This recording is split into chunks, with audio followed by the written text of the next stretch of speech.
But we do begin tonight with former President Trump combative as he took questions at the National Association of Black Journalists Convention in Chicago. Trump questioning Vice President Kamala Harris's race. Vice President Harris is the first black woman and Asian American to serve as vice president. Trump trying to cast doubt on Kamala Harris's racial identity, but was fact-checked on that stage by our own Rachel Scott, who was one of the journalists asking the questions today. Tonight, the White House responding and what the Harris campaign is now saying. Rachel Scott leading us off from Chicago. Tonight, in an often contentious forum before the National Association of Black Journalists, former President Donald Trump challenging Vice President Kamala Harris's racial identity.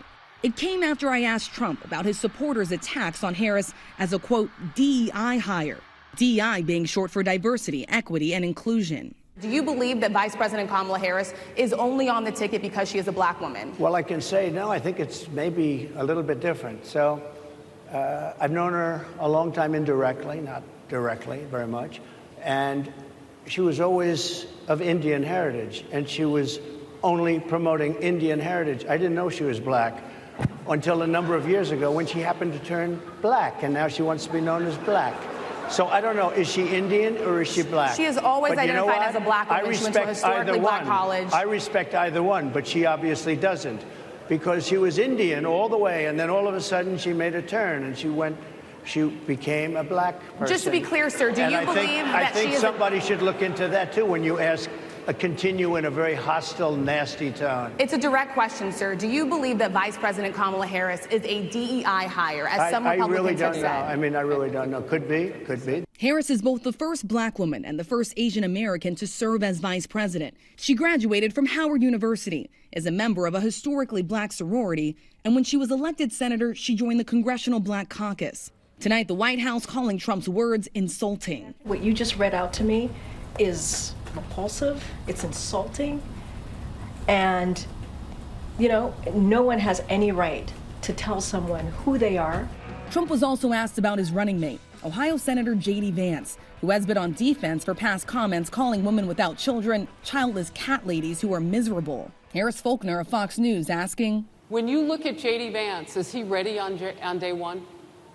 Does he what? Ready on day one, if he has to be. I've always had great respect for him, and for the other candidates too. But historically, the choice of a vice president makes no difference.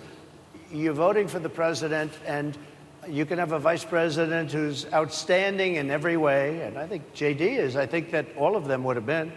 But you're not voting that way. You're voting for the president. You're voting for me. Trump not answering whether Vance is ready on day one. I also asked Trump about his pledge to pardon those convicted in the January 6th riot. When Time magazine asked you if you would consider pardoning all the rioters, you said, yes, absolutely. Sure. You called them patriots. 140 police officers were assaulted that day. Were the people who assaulted those 140 officers, including those I just mentioned, patriots who deserve pardons? Well, let me bring it back to modern day, like about 5 days ago. Trump then talking about the recent anti-Israel protests in Washington, protesters defacing monuments. But I asked him again, would he pardon the January 6 rioters convicted of assaulting police officers? My question is on those rioters who assaulted officers. You have to would you pardon what's those going to people? happen? Oh, absolutely, I would. You would pardon those? If they're innocent, I would pardon them. They've been convicted. And by the way, the Supreme Court just they were convicted by a very tough system. Rachel Scott with us live tonight from Chicago. Rachel, let's get back to the vice president and these questions about racial identity. You fact-checked the former president in real time. Obviously, we know the facts here. How is the Harris campaign responding to this tonight?